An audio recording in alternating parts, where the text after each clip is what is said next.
जाने पनि छ गयो यस्तो गर्नुपर्छ आजको दिनमा शिवपुरी हाइटमा हामी पानीमा भिजेको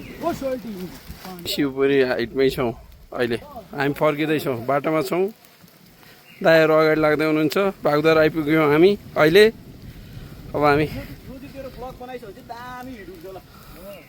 हामी फर्किँदैछौँ बिस्तारै जाँदैछौँ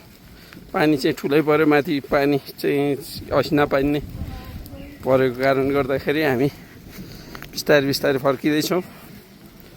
बाटो चाहिँ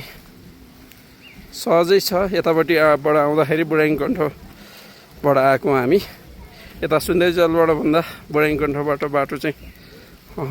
एकदम सर्ट थोरै छ लगभग 2.5 घन्टादेखि 3 घन्टासम्म नहिँड्नेलाई 2.5 घन्टा हिँड्नेलाई चाहिँ 3 घन्टा लाग्छ हामी चाहिँ अब अहिले बागदुवार आइपुग्यौँ नमस्कार हामी चाहिँ अब माथि शिवपुरी पुगेर आयौँ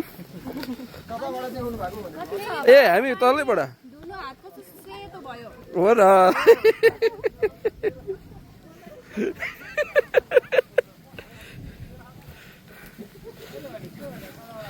कताबाट आउनुभयो भनेर भने हामी तल बुढाइङकण्ठबाट आयौँ भनेर भने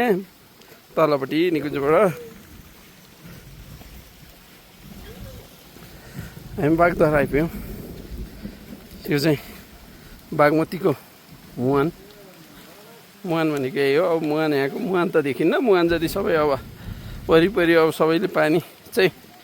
सबै लगेर अब बागमतीको मुहानमा पानी नै छैन यस्तो छ अहिले स्थिति बिजोग छ नि बागमतीको अब यही नै मुहानमै पानी नभए पछाडि अब बागमतीको बिजोग त हुने नै भयो अब भाजती सम्पूर्ण पानी चाहिँ खानेपानीको रूपमा चाहिँ प्रयोग गरेका छन् सबै पानी चाहिँ लिएर गएका छन् बागमतीको मुहानलाई यतिको झरेका छन् बागमतीलाई बागदुवार यही हो बागमतीको मुहान जय होस् कल्याण होस् सबैको रक्षा गरून् बागदुवार माताले